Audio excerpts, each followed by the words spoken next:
It's my great privilege to be with you all in the last event of the Lumbini Conclave this afternoon. I really offer a lot of thanks to Vishnu Agrawal, Dean of HCCN and all other members of HCCN, and I sincerely offer a lot of thanks to the excellencies who spared their time to attend this Lumbini Conclave and spend time together since 20th evening till this afternoon. I hope that this Lumbini Conclave has already been a grand success. We have exchanged our views, experiences, and also we have been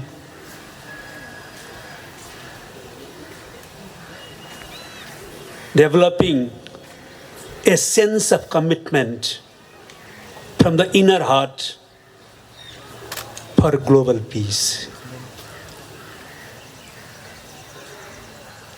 Here are so many learned personalities on Buddha and Buddhist teaching. So I am not a suitable person to deliver on the teachings of Buddha. But I just want to say a few words. Buddha means the enlightened one. The process of becoming Buddha, the process of awakening and enlightenment. Every one of us had the seed and potential to become a Buddha. But of course, it's very clear that we all cannot be Buddhas. It depends on primarily on your sadhana, tap, and the environment that exists. One of my respected friend told me that you should commit first to be Siddhartha Gautam if you want to go in the process of becoming Buddha. Becoming Siddhartha Gautam does not mean that you have to be a prince from the royal family. No. Siddhartha Gautam, to become Siddhartha Gautam or process of becoming Siddhartha Gautam means you should have full dedication in the pursuit and quest of truth. Siddhartha Gautama means he left the palace, he gave up the throne, all the material abundance, all the pleasure from material world. And that was dedicated for the quest of truth. So, if you do not dare to be, or we do not dare to be in the process of becoming Siddhartha Gautam, in the path of Siddhartha Gautam, we cannot be in the process of Buddhism, or we cannot be a good disciple of Buddha. The problem is that we in the world today pretend to be Buddhas before becoming or walking the path of Siddhartha Gautama. You don't dedicate yourself to the cause. You don't devote yourself for the cause. You don't devote yourself for your salvation and salvation of the humankind. And you think that you yourself already are a Buddha. And that is the problem that we are facing in the humankind today. So, as Professor Doctor was just briefing us about the sacred Lumbini garden and the Mayadevi temple, he was telling us of the voidness, the emptiness, the essence of Buddhism, Buddha's teachings. That is the whole essence of the matter, life, universe is voidness or emptiness. And to realize this, the most scientific technique that Buddha practiced and gave to us is meditation. Meditation is the key to help us become aware of ourselves first and then become aware of the surroundings. So, in this world today, many of us talk of meditation, but sometimes it is wrongly interpreted as concentration or like that. Meditation is awareness. And we have the scientific technique to lead us to the process of becoming aware, and that is the meditation technique. So it is pure and pure scientific technology, scientific tool to probe into yourself and know yourself. Become aware of the self. That leads you to be aware of the whole environment. So, meditation is a scientific technique and tool. Turn inward, observe yourself, know yourself, transform yourself, and finally identify with yourself and liberate yourself. This is what for me the spirituality is. And the key to spirituality is meditation technique. So it is a pure and pure scientific phenomenon and a scientific tool. So we have to coordinate the modern science with this spiritual science. That makes the world materially prosperous and spiritually profound, happy and peaceful. Otherwise, you can develop your country or society, but when you develop materially and socio-economic progress is taken to the height, then also there you see and you face the serious problem of mental stress, depression, suicides, and so on. People are not happy.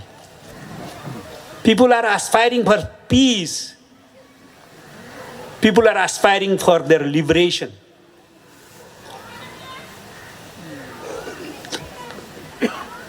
First, They want the things to live, the means to live.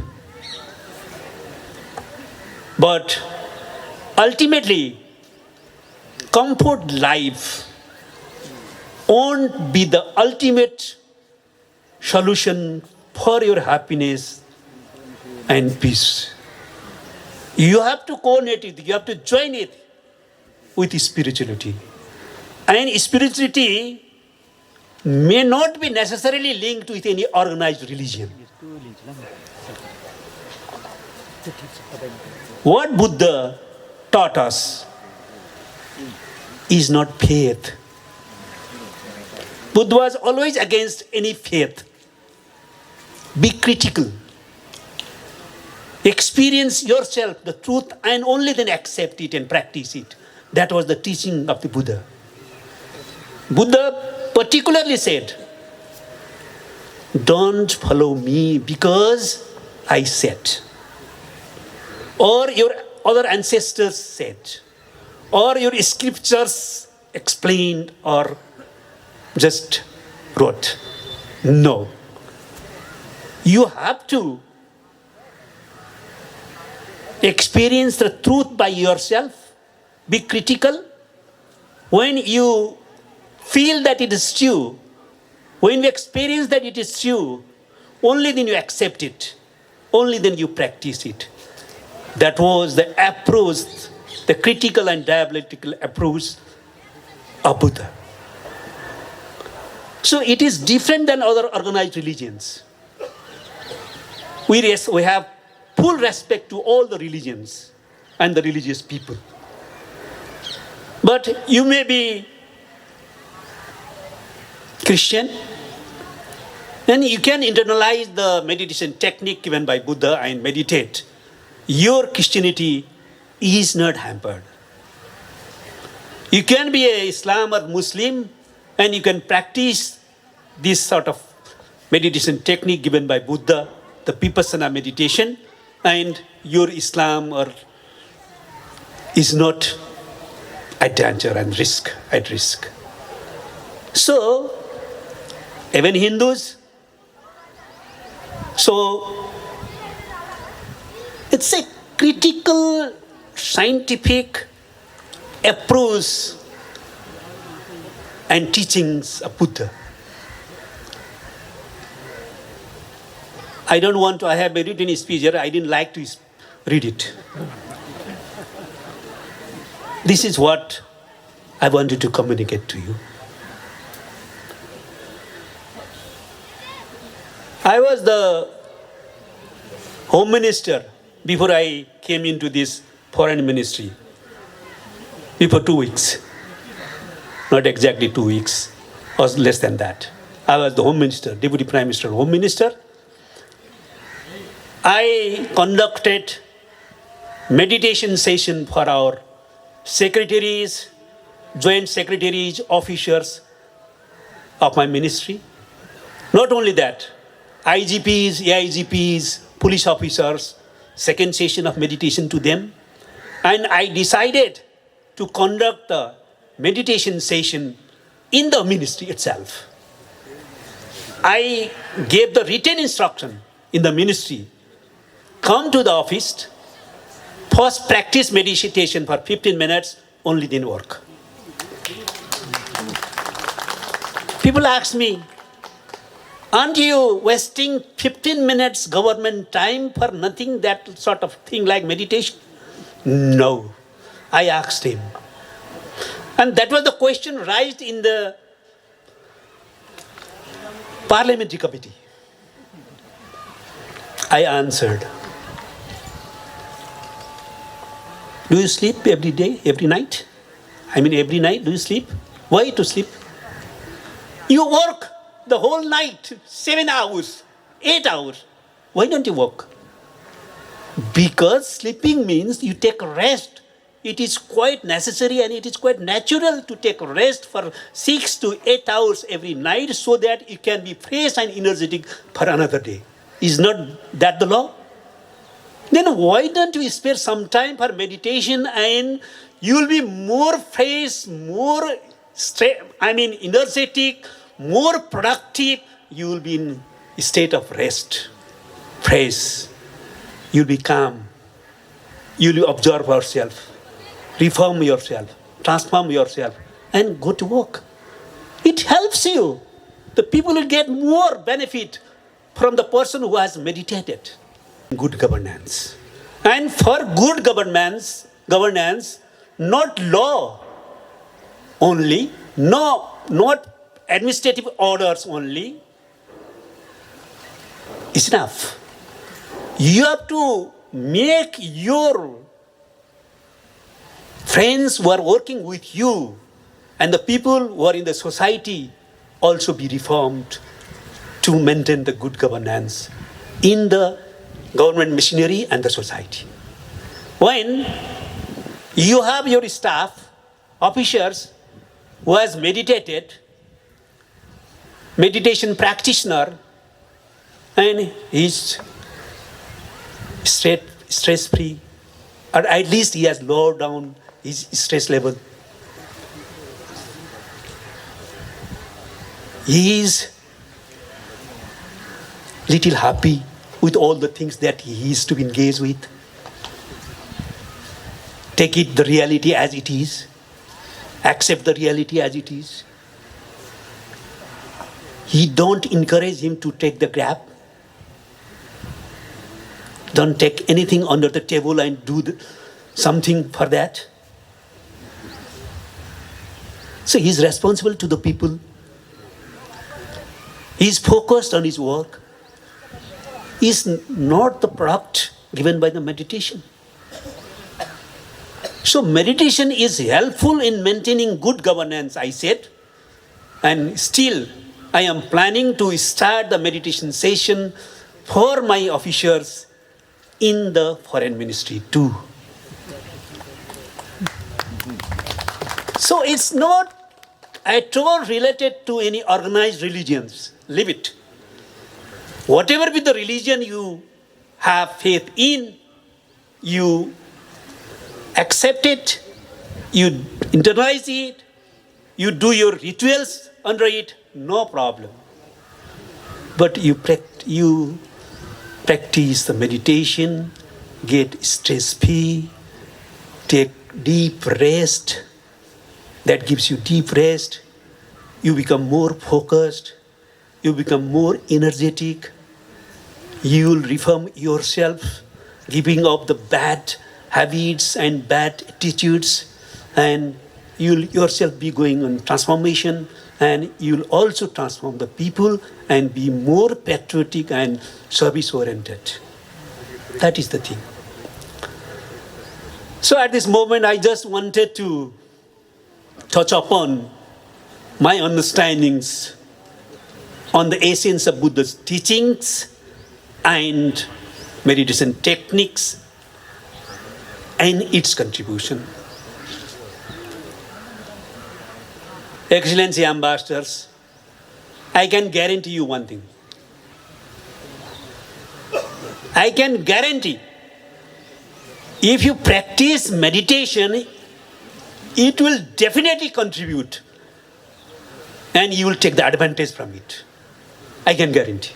But to what extent you will take the advantage, I can't say. It depends on your thought, your dedication, and the environment you live in.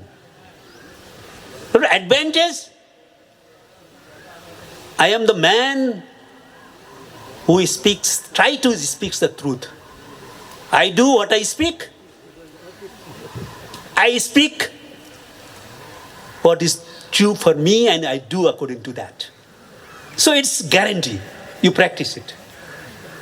It will be advantageous to your life, your office work, your approach to life will be different one, and you will have fully compassionate, lovely,